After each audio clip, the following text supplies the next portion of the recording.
tout le monde, c'est Camélia. Donc aujourd'hui je vais vous parler de l'EMG périnéal. Bon, c'est un examen médical, voilà. Petit aparté, je cuisine en même temps. Je fais des cookies pour mon petit mari. Oui, oui. Donc voilà, donc pour lui faire plaisir. Ouais, je sais, j'aime bien comme ça, quand mes enfants, mon mari rentre, j'aime bien qu'il y ait toujours un gâteau fait maison, un repas de près fait maison, leur concocter plein de petites surprises comme ça, c'est mon petit truc, c'est comme ça, j'aime prendre soin de mes chéris, voilà. Donc, ils me le rendent tellement bien, donc pourquoi pas. Voilà. Donc, fermons les guillemets. Donc, je disais, l'EMG périnéal. En fait, j'ai eu cet examen l'été dernier, suite à la découverte de ma maladie, qui s'appelle la maladie des kystes de Tarlov. Donc, alors cet examen, il consiste à placer deux aiguilles entre... je ne sais pas comment le dire parce que je vais être crue si je le dis en fait. Je ne veux pas choquer. Comment je pourrais le dire? En fait, je lui ai donné un peu un nom tout mignon parce que EMG périnéal, c'est vague, c'est très médical, c'est très... on ne sait pas à quoi s'attendre quand on nous dit vous devez faire cet examen.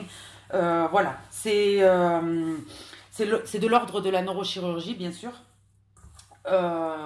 Neurologie, neurochirurgie.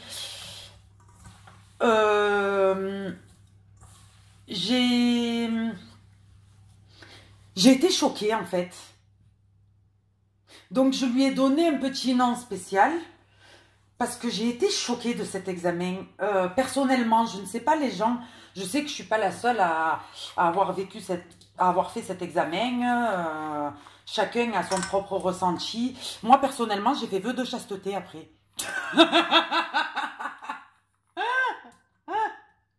Pauvre mari. Non mais sérieusement, j'ai fait vœu de chasteté après. Comment dire? Ben, en fait, je lui ai donné comme nom l'électrisation ou électrification. Bon, j'invente un peu des mots. De l'abricot. Je ne vais pas vous faire un dessin, vous savez tout ce que c'est qu'un abricot. D'accord? Donc voilà. Donc ça consiste à placer deux aiguilles entre chaque extrémité de l'abricot. Dans chaque extrémité de l'abricot. Et ensuite, le neurologue ou la neurologue, j'ai eu une neurologue. Donc, c'est vrai que cet examen-là, dans la pièce, on était mort de rire, on n'en pouvait plus, les médecins n'arrivaient pas à pratiquer, à faire cet examen. Mes nerfs ont lâché. Quand j'ai les nerfs, je rigole, je pars en fou rire. Et c'est incontrôlable. Voilà, donc vaut mieux en rire qu'en pleurer, comme je dis. Mais je suis comme ça.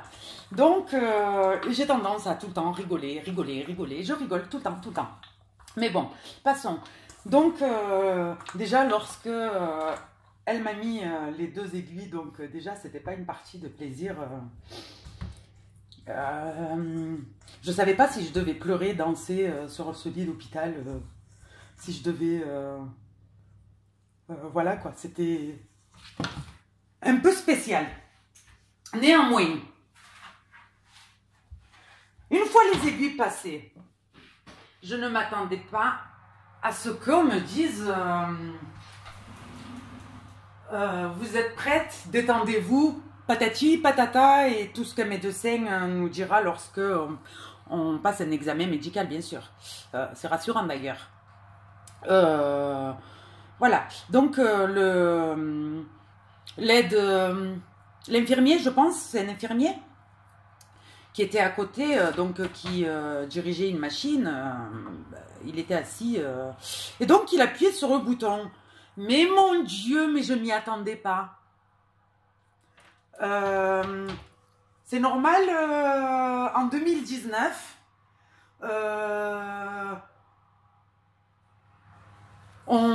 c'est limite de la... Non, on va pas parler de la chaise électrique parce que c'est grave quand même. Non. Enfin, voilà quoi. On nous électrocute l'abricot. Voilà. Donc, faut appeler un chat un chat. Et donc, à ce moment-là, bon, d'accord, on part en fou rire, c'est fait, j'étais contente, j'ai dit c'est bon, c'est fini.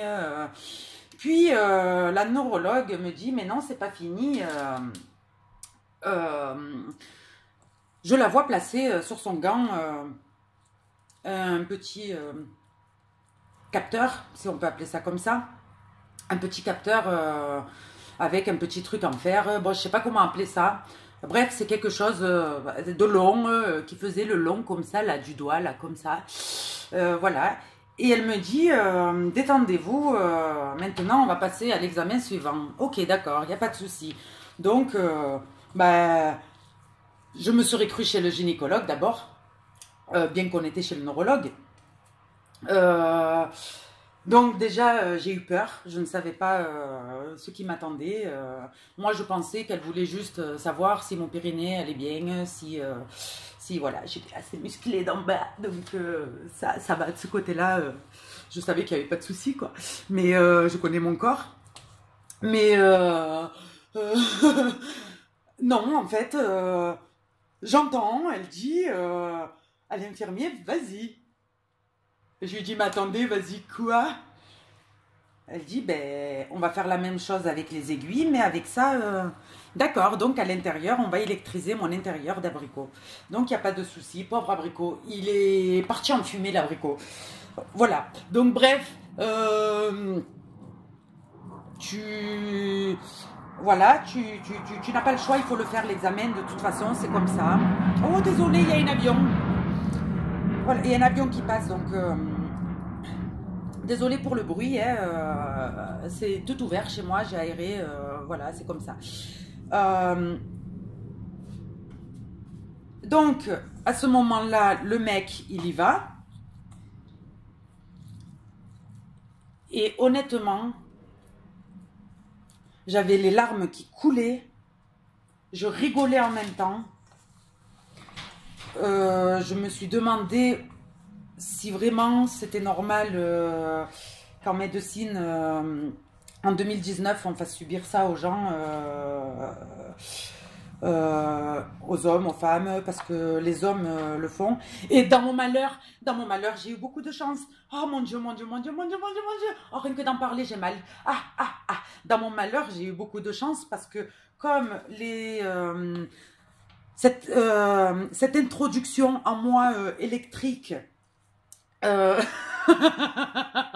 le terme, cette introduction en moi qui fut électrique a été concluante puisque ça a révélé de suite les problèmes que j'avais neurologiques. Je n'ai pas eu besoin que la neurologue me touche à, comment on peut appeler ça, oh mon Dieu, je ne sais pas comment dire ça. Ben, en fait, parfois, ils peuvent aussi passer par l'arrière-train, quoi. Voilà. Et ça, je l'ai su qu'après. Et j'y ai échappé. Et honnêtement, déjà, je suis trop contente parce que non, j'aurais refusé, je pense. C'est pas normal. Non, pour moi, c'est pas normal, c'est pas humain, c'est pas, voilà, elle est où la dignité là-dedans, quoi. Genre, on nous, c'est pas possible. D'en passer par là, en plus de la maladie, c'est pas possible de... Mais on n'a pas le choix, on n'a pas le choix. C'est comme ça, on doit prendre notre mal en patience. Voilà, on doit le faire. D'ailleurs, si je ne l'avais pas fait, je n'aurais pas pu être opérée le 14 janvier. Bon, si je n'avais pas été opérée, j'aurais pas eu l'infection non plus. Donc, voilà. Donc, je n'aurais pas eu ça, ce fameux ça là dans mon bras. Voilà, je vis avec ça, je cuisine avec ça, je me lave avec ça, je dors avec ça. Donc voilà, donc c'est bon, mais ça c'est les désagréments de la vie, c'est comme ça, on n'y échappe pas. quand c'est pour nous, c'est comme ça. Bref, il faut rester positif et tout va bien. Voilà. Donc sinon, cet EMG, donc j'ai appris que je devais le repasser dans quelques mois. Et honnêtement, je n'ai pas très envie. Je n'ai vraiment pas très envie. Puisque déjà que j'ai fait vœu de chasteté une première fois, bon j'ai pas tenu, hein, voilà, qui tiendrait d'ailleurs, non c'est pas possible de tenir, non, bon, donc là vraiment je vais dans un couvent quoi, honnêtement, non c'est juste pas possible, donc je sais pas quoi faire, c'est la flippe,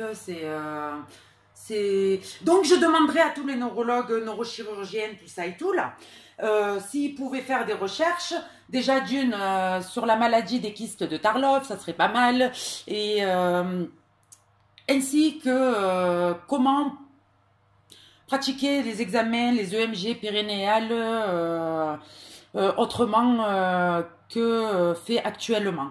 Voilà, ça serait déjà trop bien. Voilà, donc mes cookies sont prêts, ça n'a rien à voir avec l'EMG, mais c'est pas grave, mes cookies sont prêts, je vais les enfourner.